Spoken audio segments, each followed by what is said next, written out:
항상 이기게 하시는 하나님, 항상 이기게 하시는 하나님이라는 제목으로 하나님 말씀 전하겠습니다. 사실 지금 사도 바울과 고린도 교회 사이에는 문제가 생겼습니다. 신뢰 관계가 깨졌어요. 목회자와 성도들이 신뢰 관계가 깨지면은 모든 게 다 엉켜버립니다. 바울이 고린도 교회 간다고 해놓고 지금 안 가고 있거든요. 성도들이 이랬다 저랬다 한다고 좀 오해를 한 것입니다. 사실은 바울이 의도적으로 그렇게 했잖아요. 지금 가면 심각한 책망이나 징계가 있을 수 있기 때문에 의도적으로 가지 않은 것입니다.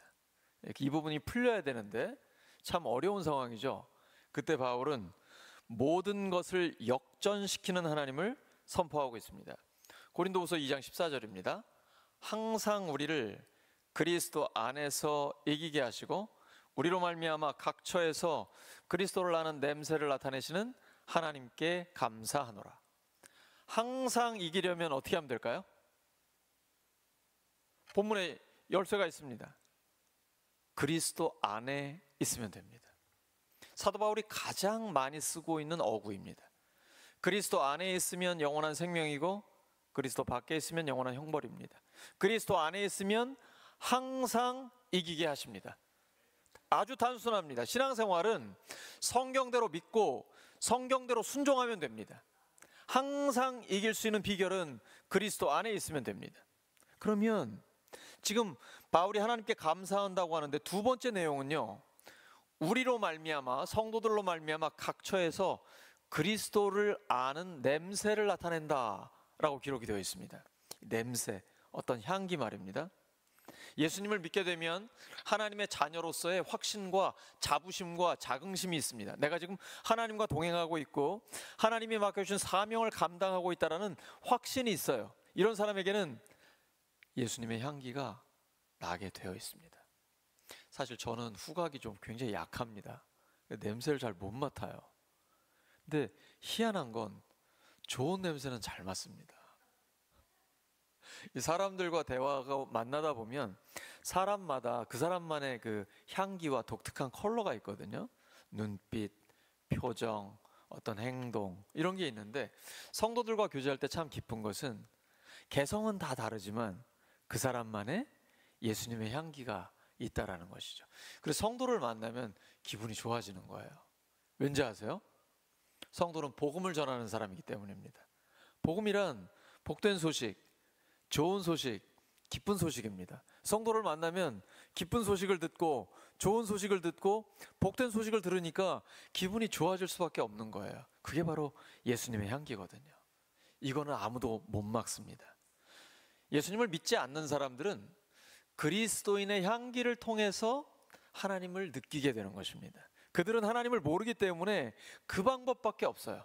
우리 안에서 그리스도인의 향기가 나타나야 되는 것이죠. 그거는 하나님의 비전이 나의 꿈이 되고 하나님의 꿈이 나의 비전이 되고 예수님의 성품이 나의 인격이 되고 성령의 열매가 맺히는 거죠. 성령님께 순종하다 보면 사랑, 기쁨, 평화, 오래 참음, 자비와 선함, 신실함과 온유와 절제가 있어요. 그러니까 그 사람에게는 세상 사람들에게서는 볼 수 없는 독특한 예수님의 향기가 나타나게 되는 것이죠. 그리고 그 예수님의 향기는 천국의 향기입니다. 어제 우리가 대구까지 장례식장 다녀왔는데요, 이동숙 권사님이 너무 행복해 하시는 거예요. 저는 일단 제가 장례식에 갔잖아요. 그러니까 목사의 첫 마디는 뭐 해야 돼요? 위로의 말씀을 드립니다. 근데 위로를 받아야 되는 분이 너무 막 밝게 웃고 계신 거예요. 왜냐하면 제가 한 주 전에 댁에 찾아갔었거든요. 그때 가정의 한 방을 비워가지고 거기에 병원에서 쓰는 침대 위에다가 어머니를 모시고 계셨어요. 그리고 어쩌면 마지막이 될 예배를 함께 드리고, 이전에 이미 우리 교회 다니면서 강교선 목사님께 그 예수님을 영접하셨더라고요. 강교선 목사님을 통해서 예수님을 영접하셨는데 아직 세례를 받지 못하신 거예요. 그래서 제가 왔으니까 이 자리에서 바로 우리 세례 예식을 집례하자고. 그래서 마침 또 손자가 이윤구 집사님이죠. 목자잖아요. 목자한테 이렇게 세례수를 준비를 했어요. 제일 큰 대접에다가 세례수를 준비해가지고 그 자리에서 하나님의 말씀 선포하고 찬양하고 성부와 성자와 성령의 이름으로 세례의식을 집례했습니다. 근데 이동숙 권사님이 저한테 그러시는 거예요. 돌아가시는데 그 표정을 보니까 어찌나 밝고 편안하신지. 예수님을 영접하신 분이고, 또 우리 교회 예배 오실 때면 제가 예배 끝나고 나가실 때 축복 기도하거든요. 밝은 얼굴을 잊을 수가 없어요. 아멘 하셨던 그분, 지금은 이제 영원한 안식 속에 계십니다. 예수님을 믿는 사람은 지금 죽어도 천국입니다. 우리 후회 없이 하나님의 일을 감당하다가 갔으면 좋겠습니다. 녹슬어 없어지는 게 아니라 닳아 없어지는 우리가 되기를 바랍니다. 특별히 가족들 중에 아직 예수님 믿지 않는 사람 있습니까? 간절히 하나님 앞에 기도하시기 바랍니다. 절대로 포기하시면 안 됩니다. 하나님은 우리의 기도에 반드시 응답하십니다. 저는 수십 년 걸려서 돌아오는 남편도 봤거든요. 도저히 안 될 것 같지만 하나님은 돌아오게 하십니다. 예수님을 믿는 사람에게는 독특한 하나님의 향기가 있습니다. 그러면서 지금 이야기하는 게 항상 우리를 그리스도 안에서 이기게 하신다, 그리스도를 아는 냄새가 있다. 이거는요, 이 성경이 쓰여질 당시에 전쟁을 끝내고 돌아오는, 승전하고 돌아오는 이 행진을 염두에 두고 있는 것입니다. 왕이나 장군이 나가가지고 전쟁에서 이기고 돌아옵니다. 그러면 전쟁 포로나 아니면 그 전쟁터에서 획득한 다양한 전리품들이 있잖아요. 그걸 가지고, 기쁨을 가지고 군사들과 함께 말을 타고 들어오는 거예요. 그럼 거기에 향을 피워줍니다. 백성들이 너무 기쁘거든요. 전쟁의 승리라는 건 백성 전체에게 엄청난 영광이 됩니다. 또한 실제적인 유익이 돼요. 노예가 생기는 거고, 그 전리품을 또 그들이 얻게 되는 것이고, 물론 장군과 황제와 수많은 군인들은 실질적으로 큰 이익을 얻게 되는 것이죠. 그들에게 그 향은 승리의 냄새입니다. 한편 포로들에게는 어떨까요? 전쟁 포로들에게는 이제 나는 죽은 목숨이다 라는 거거든요. 우리 예수님을 믿는 사람에게는 그리스도의 향기가 있습니다. 그 향기가 함께 예수님을 믿는 사람에게는 영원한 생명을 얻게 되는 생명의 향기입니다. 하지만 아직 예수님을 믿지 않는 사람에게는 죄의 문제가 해결이 안 됐기 때문에 죽음의 냄새가 되는 것이죠. 지금 바울은 바로 그 이야기를 하고 있는 것입니다. 나보다 다른 사람들의 유익에 초점을 맞출 때에 이러한 향기가 나게 됩니다. 항상 승리하는 사람의 비결은 나에게 초점을 맞추지 않고 다른 사람에게 초점을 맞춥니다. 사도 바울이 바로 그런 사람입니다. 사도 바울은 자기가 고린도 교회에 간다고 했다가 지금 안 가잖아요. 안 가면 당장 신뢰 관계가 깨지거나 자기가 신용이 없다라는 것을, 그런 말을 들을 거를 알고 있었습니다. 하지만 교회의 유익을 위해서 자기가 욕먹을 각오를 하고 지금 미룬 것입니다. 사랑은 자기의 유익을 생각하지 않습니다. 고린도전서 13장에 기록되어 있죠. 사랑은 자기의 유익을 생각하지 않습니다. 그래서 진짜 사랑은 부드러운 사랑도 있지만 강한 사랑도 있습니다. 근데 저 자신을 볼 때에 이 강한 사랑은 참 쉽지 않은 것 같습니다. 부드러운 사랑은 사랑 자체가 부드럽기 때문에 늘 언제나 표현할 수 있잖아요. 근데 강한 사랑은 진짜 사랑하고 내면의 강력함이 있어야만 표현할 수가 있습니다. 사도 바울은 욕먹을 각오를 합니다. 편지를 띄우면서 징계하라, 교회에서 내쫓으라, 이런 말 하면 사도 바울이 어떤 말을 듣겠습니까? 맨날 사랑 설교하면서 저 사도는 사랑이 없네, 이런 말 들을 수 있잖아요. 하지만 그는 고린도전서 5장에 보시면 자기 아버지의 아내와 동거하고 있는 자를 교회에서 내쫓으라고 이야기합니다. 사랑 없다는 소리, 어떻게 목사가 돼가지고 사도가 돼가지고 저렇게 사랑이 없어, 이런 말 들을 줄 뻔히 알면서도 징계하라라고 기록해서 편지를 보냅니다. 왜냐하면 공동체의 유익을 위해서 그렇습니다. 그 사람이 사도 바울에게 개인적으로 잘못한 건 없어요. 만약에 개인적으로 잘못했다면 그냥 용서하고 말았을 것입니다. 다 잊어버렸을 것이에요. 하지만 그런 죄를 공동체 안에 그냥 두게 되면 공동체 전체가 죄로 더럽혀집니다. 그러면 성령의 역사는 더 이상 나타나지 않습니다. 그래서 사도 바울은 과감하게 그 부분을 깨버린 것입니다. 고린도후서 2장 5절입니다. 세 번역이에요. 여러분 읽으십니다. 시작. 누가 마음을 아프게 하였다면 실은 나를 마음 아프게 한 것이 아니라, 과장하지 않고 말해서 어느 정도는 여러분 모두를 마음 아프게 한 것이라 하겠습니다. 누가 마음을 아프게 했다면 실은 나를 개인적으로 아프게 한 게 아니에요. 나를 개인적으로 아프게 했다면 용서하고 잊어버리면 그만이에요. 그런데 어느 정도는 여러분 모두를 마음 아프게 한 것이기 때문에 교회 공동체를 위해서는 지도자인 바울이 욕먹을 각오를 한다는 거죠. 이게 강한 사랑입니다. 부드러운 사랑은 모든 걸 용서하고 잊어버리는 겁니다. 항상 이기려면 이걸 실천하셔야 돼요. 우리가 교회에서, 목장에서, 가정에서 인간관계를 갖다 보면 상처를 받을 때가 있죠. 때로는 힘들 때가 있잖아요. 이때 우리가 반드시 해야 하는 영적인 훈련이 있습니다. 용서하고 잊어버려야 합니다. 이거 잊어버리지 않으면 내 영혼이 자유롭지 못합니다. 주는 영이시니 주의 영이 계신 곳에는 자유가 있습니다. 근데 왜 나는 예수님 믿는데 참된 자유가 없는가? 용서의 문제가 해결이 안 됐기 때문이에요. 주님은 우리에게 반복해서 용서하라고 말씀하십니다. 70번씩 7번이라도 용서하라. 이건 끝없이 용서하라는 거예요. 용서한 다음에는 잊어버려야 돼요. 사도 바울이 뒤에 있는 것은 잊어버린다고 해요. 잊어버려야 전진할 수 있어요. 영적인 진보가 있으려면, 성화, 예수님을 점점 더 닮아가려면 예수님처럼 용서하고 깨끗이 지워버려야 돼요. 우리 하나님은 굉장히 쿨하신 분입니다. 죄를 용서하시고 기억하지 않으세요. 잊어버리십니다. 그러므로 나도 잊어버려야 합니다. 그때에 참된 자유함이 우리에게 옵니다. 바울이 개인적인 문제였다면 용서하고 잊어버리는 걸로 끝났을 거예요. 그리고 우리는 또 전진하는 것이죠. 하지만 공동체가 지금 죄를 그대로 놔두고 방치하는 것입니다. 아버지의 아내인데 당연히 친모는 아니겠죠. 계모일 겁니다.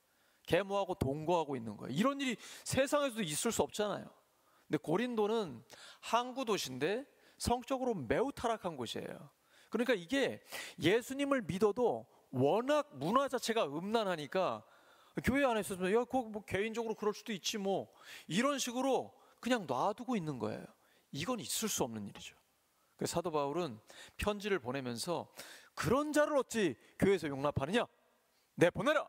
그래야만 죄를 죄라고 이야기해 줘야 깨닫고 회개하고 구원받을 수 있는 거예요. 이게 진짜 사랑이죠. 사랑은 방치가 아닙니다. 우리가 자녀들을 사랑하잖아요.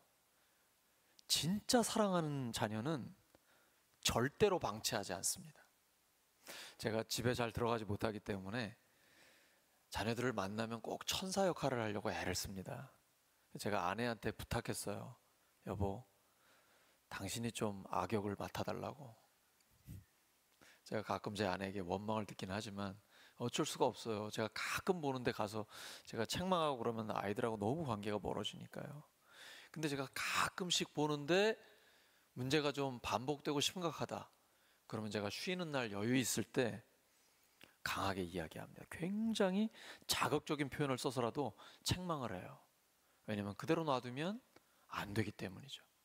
잠언에 기록도 있잖아요. 사랑하는 자녀는 징계하는 것을 게을리하지 않습니다. 그래야만 바른 길로 갈 수 있기 때문에 이거는 부모의 책임이거든요. 마찬가지입니다. 목장, 교회도 마찬가지예요. 정말 사랑한다면 죄는 죄라고 이야기해 줘야 돼요. 근데 그 다음이 중요해요. 회개하고 돌아오면 공동체에서 품어줘야 돼요. 이걸 말이죠. 죄라고 지적한 다음에 아주 끝까지 사람을 죽이려고 하시면 안 됩니다. 그거는 세상에서나 하는 보복 심리예요. 이건 분노에 근거한 겁니다. 그렇게 해서는 사람을 살릴 수 없어요. 왜 하나님이 교회를 세우셨습니까? 교회의 존재 목적이 뭐예요? 사람을 살리는 겁니다. 영혼을 구원해서 제자를 만들어내는 거예요. 그러니까 우리의 모든 결정과 행위는, 우리의 언행은 사람을 살리는 데 쓰임 받아야 됩니다. 진짜 사랑한다면 때로는 강한 사랑을 해야 합니다. 죄는 죄라고 얘기를 해줘야 돼요. 근데 회개하면 용서하고 품어줘야 합니다. 고린도후서 2장 7절입니다. 새 번역이에요. 시작.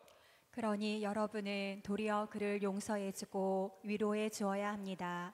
그 사람이 지나친 슬픔에 짓눌리는 일이 없도록 해야 합니다. 반드시 죄를 회개하면 용서하고 품어주고 다시 공동체에 들어올 수 있도록 기회를 줘야 합니다. 그렇게 안 하면 어떻게 될까요? 사탄이 아주 춤을 출 겁니다. 분열이 생깁니다. 갈등이 생겨요. 왜냐하면 자기가 잘못했을 때는, 죄를 지적받았을 때 죄책감도 있고 뉘우치잖아요. 근데 공동체에서 받아주지 않으면 이게 바뀝니다. 마음이 변해요. 그러면서 내가 뭘 그렇게 잘못했어? 그리고 여기에 동조하는 사람들이 생기게 되면 목장이나 교회가 갈등이 생기고 분열이 생길 수 있어요. 요거는 사탄이 조장을 하는 겁니다. 모든 죄의 뒤에는 마귀가 있어요. 사람과는 싸우시면 안 돼요. 모든 죄를 충동질하는 것은 사탄입니다. 에덴 동산에서 사탄이 하와에게 죄를 지으라고 충동질하죠. 지금도 똑같아요. 모든 죄의 배후에는 마귀가 있습니다. 마귀를 대적하셔야 돼요. 죄는 죄라고 이야기해 주지만 그 죄를 회개하고 돌아오는 게, 이게 목적이잖아요. 돌아온 다음에는 용서하고, 뭐 언제 그런 일이 있었냐 싶을 정도로 품어주고 공동체에서 하나가 되게 해줘야 합니다. 이렇게 해서 하나가 회복이 되면 이제 강력해집니다. 그 교회는 어떤 죄인도 다 품어주고 용서하고 하나가 되는 사랑의 공동체가 되기 때문입니다. 이게 목장에서 이루어져야 돼요. 부드러운 사랑, 강력한 사랑, 그리고 품어주는 사랑. 이것이 항상 이기게 되는 비결입니다. 항상 이기려면 내가 욕먹을 각오를 하고 죄는 죄라고 이야기를 해줘야 돼요. 때로는 강한 사랑이 필요합니다. 목장이나 우리 가정, 교회 전체의 공동체를 보호하기 위해서입니다. 근데 죄를 회개하고 돌아오면 항상 품어줘서, 하나님 아버지께서 탕자가 돌아왔을 때 품어주는 것처럼 품어줘서 다시 교회 공동체가, 목장이 강력하게 하나가 되어야 합니다. 이게 바로 예수님이 원하시는 거예요. 사도 바울이 그래서 우리 하나님은 항상 이기게 하십니다 라고 고백하고 있는 것입니다. 사랑하는 우리 울산교회 성도 여러분, 하나님께서는 우리를 항상 이기게 하십니다. 승리의 기쁨, 소망과 평화가 넘쳐나게 하십니다. 항상 이기게 하시는 우리에게는 승리의 향기와 생명의 향기가 넘쳐나게 됩니다. 그러려면 나에게 초점을 맞추지 않고 다른 사람의 유익에 초점을 맞춰야 합니다. 부드러운 사랑, 때로는 강한 사랑도 필요합니다. 공동체를 보호하기 위해서입니다. 무엇보다도 다른 사람의 유익, 공동체 전체의 유익에 초점을 맞추고 하나님의 뜻에 초점을 맞춰서 점점 더 생명의 향기를 바라고 항상 승리하는 우리 모두가 되기를 예수 그리스도 이름으로 축원합니다. 하나님 아버지 감사합니다. 주신 말씀 따라 하나님의 약속을 믿고 주님과 함께 항상 승리하는 저희들이 되게 하여 주시옵소서. 나의 유익에 초점을 맞추지 않고 다른 사람들의 유익, 공동체의 유익에 초점을 맞출 수 있는 믿음의 눈을 열어 주시옵소서. 하나님의 뜻에 따라 결단할 수 있도록 도와주시옵소서. 무엇보다도 하나님의 뜻에 초점을 맞추어 때로는 부드러운 사랑으로, 한없이 용납하고 용서하고 품어주는 사랑으로, 때로는 강한 사랑으로 죄에 대해서는 분명하게 이야기해주고 회개하고 돌아올 때까지 기다리며, 돌아온 자는 아낌없이 품어주고 공동체 일원으로 다시 회복될 수 있는 기회를 주는 그러한 사랑의 공동체, 강력한 승리의 공동체, 생명의 공동체가 되게 해 주시옵소서. 예수님의 이름으로 기도드립니다.